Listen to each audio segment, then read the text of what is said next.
Hello and welcome to Automathics math videos. And today we're going to be talking about algebraic word problems. Now, word problems is something that a lot of people struggle with in math, and for a good reason. Sometimes they are confusing. So today we're going to look at one that a lot of students find confusing and try to make it a little bit simpler for you.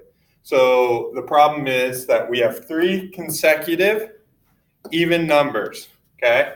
And they have a sum of 180. So we're going to try to figure out what these three numbers are, and all the information we have to go off of is that if you add them up, right, we're looking at sum, so we know if we add all three numbers up, it gets 180. The only other clue is that there are three consecutive even numbers, okay?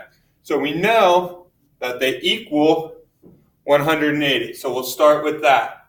So we're going to set it equal to 180. All right. So now we're looking for three even numbers. Now we don't know what these numbers are. So a lot of times when we're doing algebra, we say, oh, we're trying to find it. We're going to say it's x. So we'll say that the first number is x. So we'll do x. Okay? Now we have the first number. Now we have two more numbers, and they're even, they're consecutive even numbers. So to find the next one, we have to know what the next even number is after x. So we don't know what x is, but we know that the next even number would be 2 more than x. So we're going to add another x and add 2. Because the next consecutive even number after x would be x plus 2. If it was the next number and we weren't talking about evens, it would be x plus 1. But because it's another even number, we do x plus 2. Then we're taking the third number. So we're going to add the original x again, but this time we also have to add 4. So we're looking at the original number, the next consecutive number, so x, the next consecutive even number, x plus 2, and then the third number that's also a consecutive even, x plus 4. And we know that it equals 180. So from here, we're going to solve, and the first thing we want to do is get all our x's on one side and all of our numbers on the other. So what we'll do is we'll subtract the 2, we'll subtract the 4, and what we do to one side, we always do to the other side.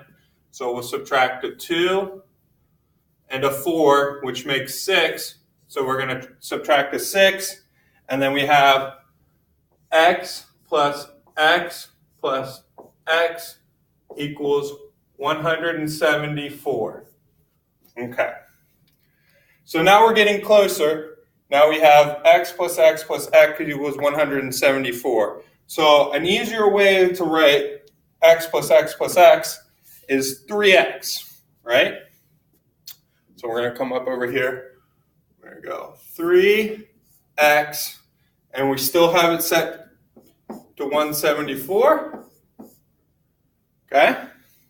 And we're still looking to get x by itself. So this 3 and x, because they're right next to each other, are multiplied.